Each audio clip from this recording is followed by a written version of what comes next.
வணக்கம் ஃப்ரெண்ட்ஸ். நம்ம இன்னைக்கு எத பத்தி பார்க்க போறோம் அப்படின்னா, ஆழ் மனதுடன் அனைத்தையும் மன்னிப்போம். நம்ம ஆழ் மனத பயன்படுத்தி நம்ம எல்லா விஷயத்தையும் எப்படி மன்னிக்கிறது அப்படிங்கிறத பத்தி தான் நம்ம பார்க்க போறோம். அதாவது நம்ம வாழ்க்கையில நெறையா நல்லதும் நடக்கும், கெட்ட விஷயங்களும் நடக்கும். ஆனா நம்ம என்ன நெனைப்போம், நல்லது மட்டும் நடக்கும்போது நமக்கு ஒண்ணுமே தோணாது. அதே இது கெட்டது நடக்கும்போது, இவங்களால தான் நடந்துச்சு, அவங்களால தான் நடந்துச்சு அப்படிங்கிற மாரி நம்ம நெனைப்போம். அது மட்டும் இல்லாம நம்ம கடவுளையும் திட்டுவோம். கடவுள் எனக்கு மட்டும் இப்படி கெடுதல் பண்றாங்க அப்படிங்கிற மாரி நம்ம திட்டவும் செய்வோம். அது நம்ம சரியா அப்படின்னு பார்த்தோம்னா, அது நம்ம மேல தான் தப்ப வச்சுட்டு, நம்ம மத்தவங்க மேல பழி போடுறோம். கடவுள் மேலயும் சேர்த்து நம்ம பழி போடுறோம். ஏன்னா, இப்ப எந்த கெடுதல் நடந்தாலும் அதுக்கு காரணம் நம்மளோட எண்ணங்கள் மட்டும் தான். நம்ம ஒரு இடத்துக்கு போறோம். ஒரு ஃப்ரெண்ட்ஸோ, ஒரு உறவினர்களையோ சந்திக்கும்போது, அவங்க நம்மகிட்ட ஏதாவது சொன்னாங்கன்னா, அது சரியா, தப்பா அப்படிங்கிறது 2வது வச்சுக்கிட்டு, அவங்க சொல்றது நமக்குள்ள ஒரு காயத்த ஏற்படுத்துற மாரி, நம்ம எண்ணங்கள வச்சே நம்ம நமக்குள்ள ஒரு கஷ்டத்த உருவாக்கிக்கிறோம். அப்ப நமக்கு கெடுதல் நடந்தா தான் நம்மளாவே உருவாக்கிக்கிட்டு, நம்ம அத பத்தி திங்க் பண்ணிக்கிட்டே இருக்க அது மேலும் நமக்குள்ளேயே வளர்ந்துகிட்டே வருது. அது ஒரு முடிவுக்கே வராம, உள்ளுக்குள்ளேயே ஒரு பெரிய காயத்த உண்டு பண்ணுது. அப்ப நம்ம அதுக்கு காரணம் அவங்கன்னு நம்ம நெனச்சுக்கிறோம். ஆனா அது அவங்க கிடையாது. இதுக்கு காரணம் நம்மளோட எண்ணங்கள் தான். நம்ம அத சரியான முறையில யூஸ் பண்ண கத்துக்கிட்டோம்னா, எண்ணங்கள தேவையில்லாம நமக்குள்ள இது பண்ணாம பார்த்துக்கிட்டோம்னா, நமக்கு எந்த பிரச்சனையுமே நமக்குள்ள வராது. அதுக்கு நம்ம என்ன பண்ணணும் அப்படின்னு தான் நம்ம இப்ப பார்க்க போறோம். இப்ப நம்ம உடம்புல ஒரு காயம் ஏற்படுது. ஏதோ ஒரு வெட்டு ஏற்படுதோ, இல்ல ஒரு தீக்காயம் ஏற்பட்டா கூட, அந்த இத நமக்குள்ள அந்த அணுக்கள் அத சரி பண்ணிவிடும். அந்த அந்த புண்ணுலருந்து நமக்கு காயத்துலருந்து அத ஆறி இது பண்ணிரும். அந்த இடத்துல புது தசைகள் உண்டாகி பழைய மாரியே ஆக்கிடும். ஆனா நமக்குள்ள இருக்க அந்த எண்ணங்கள நம்ம உள்ளுக்குள்ளேயே வச்சுக்கிட்டு இருக்கிறதுனால தான் நமக்கு அந்த பிரச்சனைகளே வருது. அப்ப நம்ம மன்னிக்கிறதுக்கு கத்துக்கணும். அதே மாரி நம்மளையும் நம்ம மன்னிக்க கத்துக்கணும். நம்ம மன்னிக்க கத்துக்கும்போது தான் நம்ம ஒரு பாதி கிணறையே தாண்டுறதுக்கு சமம் அப்படிங்கிறாங்க. இப்ப நம்ம ஒருத்தவங்க ஏதாவது நம்ம மேல தப்பு நமக்கு கெடுதல் பண்ணியிருக்காங்கன்னா, அவங்கள மன்னிக்கிறதுக்கு நம்ம முயற்சி பண்ணணும். அப்பதான் நம்ம அந்த அதுலருந்து நம்ம மீண்டு வர முடியும். அது நம்ம அவங்களுக்காக பண்ணல. இது நமக்காக தான் நம்ம பண்றோம். இல்லன்னா, நம்ம அவங்க இப்படி பண்ணிட்டாங்கன்னு நெனச்சே, அது நம்ம மனதளவிலும் சரி, நம்ம உடல் அளவிலும் சரி, நமக்கு நோய்கள உண்டு பண்ணிரும். அப்ப அத நம்ம மன்னிச்சுட்டோம்னா, அது அப்பவே நமக்கு முடிஞ்சு போயிரும். நமக்கு வேற எந்த பிரச்சனையும் வராது. சில நாள் கழிச்சு அது வந்தா கூட, அது ஒண்ணும் பெருசா நம்மள பாதிக்காது. இப்ப ஒரு இடத்துல ஒரு க கட்டி வருது. வருதுன்னா, யாராவது கேட்காங்க. அந்த கட்டி ஒரு வருஷத்துக்கு முன்னாடி வந்திருக்குது. அது இப்ப நமக்கு சரியா போச்சு. அப்ப கேட்காங்க, "அது வந்தது உங்ககிட்ட இப்ப அடையாளம் இருக்கா?" அப்படின்னு கேட்டா, அது நம்மகிட்ட இப்ப இருக்காது. ஏன்னா, அந்த வலி அந்த ஒரு அனுபவம் வேணா இருக்குமே தவிர, அந்த வலியோ, வேதனையோ எதுவுமே நம்மகிட்ட இப்ப இருக்காது. ஏன்னா, அது ஆறி போயிடுச்சு. அது மாரி தான் மத்தவங்க சொன்ன ஒரு விஷயத்த, நம்ம திரும்ப, திரும்ப, திரும்ப நமக்குள்ள போட்டு வச்சுக்கிட்டு, அத ரிப்பீட் பண்ண, அது நமக்குள்ள அழியாத காயமா மேலும், மேலும் உருவாகிக்கிட்டே தான் போகும். அது நம்ம அப்பவே நம்ம அவங்கள மன்னிச்சுட்டோம்னா, கண்டிப்பா நமக்குள்ள அது பெரிய ஒரு இத உண்டு பண்ணாது. அப்பதான் அந்த இது அதோட முடிஞ்சு போயிரும். அதுக்கு அடுத்து வந்தா கூட அது பெரிய பாதிப்ப உண்டு பண்ணாது. எப்படி அந்த கட்டி வந்த ஒரு அடையாளம் இருந்துச்சோ, அது மாரி தான் அவங்க திட்டுனதோ, இல்ல அவங்க நம்மள காயப்படுத்தினதோ ஒரு சின்ன அடையாளம் மட்டும் தான் இருக்குமே தவிர, அது நமக்கு ஒரு வலிகள உண்டு பண்ணாது. மனதளவில எந்த வலியும் உண்டு பண்ணாது. நம்மளோட அதே மாரி தான் நம்ம ஏதாவது ஒரு தவறு செஞ்சிருக்கோம். ஒரு சின்ன வயசுல. நமக்கு தெரியும் நம்ம சின்ன வயசுல இருந்து ஏதாவது ஒரு சின்ன தவறு தான் பண்ணியிருப்போம்.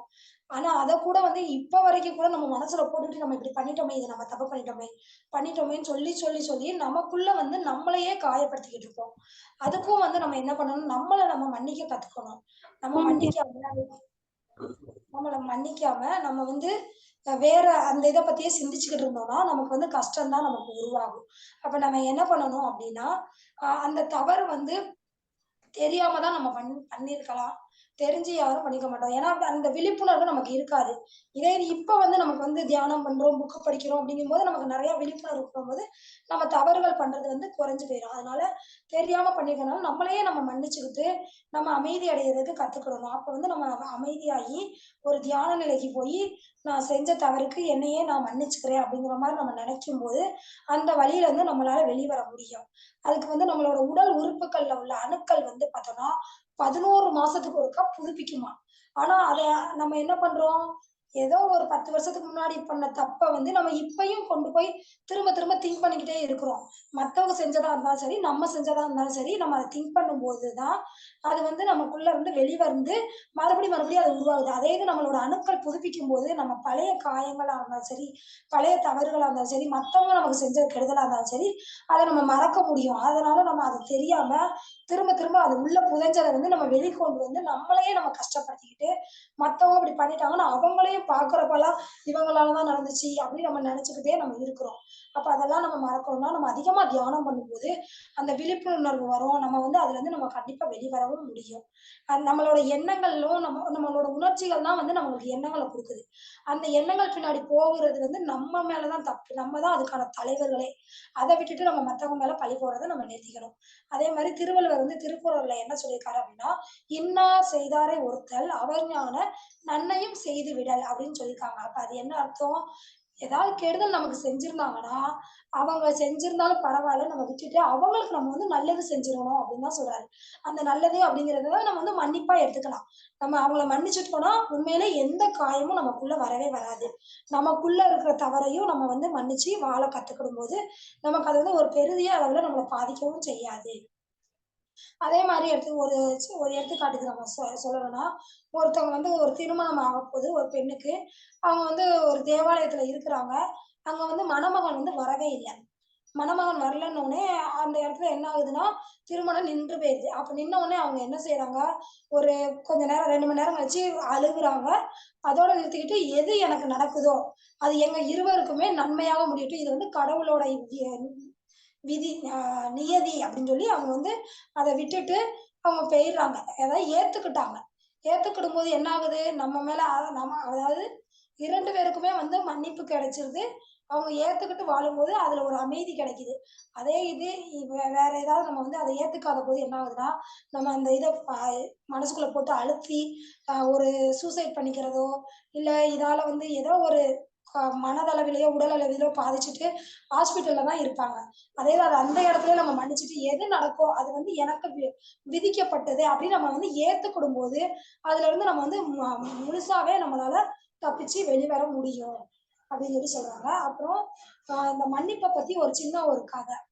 அதாவது என்னன்னா, ஒரு ஆசிரியர் இருக்காரு. அங்க வந்து படிக்கிற பசங்க எல்லாருமே வந்து ஆசிரியர்கிட்ட வந்து சின்ன சின்ன பசங்க. அவங்க என்ன பண்றாங்கன்னா, எல்லாருமே வந்து சண்டை போட்டுட்டே இருக்கிறாங்க. ஸ்கூல்ல ஆசிரியர் வந்து கூப்பிட்டு சொல்றாங்க, "நீங்க அதிகமா சண்டை போட்டுட்டே இருக்கிறீங்களா? அதனால வந்து உங்களுக்கு வந்து நான் ஒரு வந்து தண்டனை குடுக்குறேன்." அப்படின்னு சொல்லிட்டு என்ன சொல்றாரு, "நீங்க வந்து எப்பயுமே வந்து ஒருத்தவங்க கூட சண்டை போடுறீங்கன்னா, ஒரு உருளைக்கிழங்கு எடுத்து உங்க பேக்ல போட்டு வச்சுக்கிடணும். ஏன்னா ஒரு நாளைக்கு நீங்க எத்தனை பேர் கூட சண்டை போடுறீங்களோ, அத்தனை உருளைக்கிழங்கையும் எடுத்து நீங்க உங்களோட பேக்ல போட்டு வைக்கணும்." அப்படின்னு சொல்லி சொல்றாங்க. உடனே மாணவர்களும் ஓகே அப்படின்னு சொல்லிட்டு, தினமும் வந்து சண்டை போடுறப்பலாம் ஒவ்வொரு உருளைக்கிழங்கா எடுத்து எடுத்து போடுறாங்க. அப்ப ஆசிரியர் மறுபடியும் சொல்றாங்க, "நீங்க வந்து அந்த உருளைக்கிழங்கு பேக் வந்து நீங்க சாப்பிடுற இடத்துக்கா இருந்தாலும் சரி, நீங்க எங்க போனாலும் அத தூக்கிக்கிட்டே போணும்." அப்படின்னு சொல்லி சொல்றாங்க. மாணவர்களும் சரின்னு சொல்லி சொல்லிடுறாங்க. அப்படி பார்க்கும்போது ஒரு நாளைக்கு ஒரு 4, 5 பேர்கிட்ட சண்டை போடுறாங்க. தினமும் அந்த பேக் சேர்ந்துக்கிட்டே வருது. அப்போ 1 வாரம் கழிச்சு பார்த்தா அது நெறைய ஆயிருது. அந்த உருளைக்கிழங்கும் அழுகி கெட்டு போக ஆரம்பிச்சிருது. அப்ப என்ன ஆகுது, மாணவர்கள் வந்து ஆசிரியர்ட்ட கேட்கறாங்க. இந்த மாரி அந்த உருளைக்கிழங்கெல்லாம் கெட்டு போயிருது. அந்த வாடை எங்களால தாங்க முடியல. அதனால நாங்க என்ன பண்ணலாம்? அப்படின்னு சொல்லி கேட்கறாங்க. அப்ப வந்து ஆசிரியர் சொல்றாங்க, "அ அது வந்து நீங்க இப்ப வந்து என்ன தவறு பண்ணியிருக்கீங்கன்னு உங்களுக்கு தெரியுதா?" அப்படின்னு சொல்லி கேட்கறாங்க. அவங்களுக்கு அத பத்தி ஒண்ணும் புரியல. அப்ப வந்து ஆசிரியர் சொல்றாங்க, "இப்ப நீங்க வந்து ஒருத்தவங்க தவறு பண்றாங்க, சண்டை போடுறோம் அப்படி சொல்லிட்டு, அத உங்களுக்குள்ளயே போட்டு அந்த கெடுதல உண்டு பண்ணிக்கிட்டு இருக்கீங்க. அது உங்க மனசுக்குள்ள வந்து கெடுதல தான் உண்டு பண்ணுது. அதால வந்து உங்களுக்கு வந்து நோய் தான் வரும். அத வந்து நம்ம மறந்துட்டு மன்னிக்க கத்துக்கிடணும். அப்படி மன்னிக்கும்போது, அந்த அது வந்து நம்ம கிட்ட இருந்து போயிரும். அப்ப வந்து அதுலருந்து நம்ம வெளிவர முடியும்." அப்படின்னு சொல்லி, நீங்க யார் யார்கிட்ட சண்டை போட்டீங்களோ, அவங்க கிட்ட கொண்டு போயி மன்னிப்பு கேட்டுட்டு ஒவ்வொரு உருளைக்கிழங்கா நீங்க கீழ போட்டுறலாம் அப்படின்னு சொல்லி ஆசிரியர் சொல்றாங்க. அதே போலவே அந்த மாணவர்களும் போயி எல்லார்கிட்டயும் அவங்க சண்டை போட்டவங்கட்டலாம் மன்னிப்பு கேட்டு அந்த உருளைக்கிழங்க போட்டுருக்காங்க. போட்ட உடனே அவங்களோட பாரம் குறைஞ்சு போயிருது. அந்த உருளைக்கிழங்க தூக்கிக்கிட்டு இருந்தாங்களா, அந்த பாரம் குறைஞ்சு போச்சு. அது மாரி தான் நம்மளும் வந்து நமக்குள்ளேயே வந்து மத்தவங்க மேல குறைகளையோ, அவங்க மேல தவறு இருக்கோ இல்லையோ, நம்ம மேலயும் தவறு இருக்கலாம்.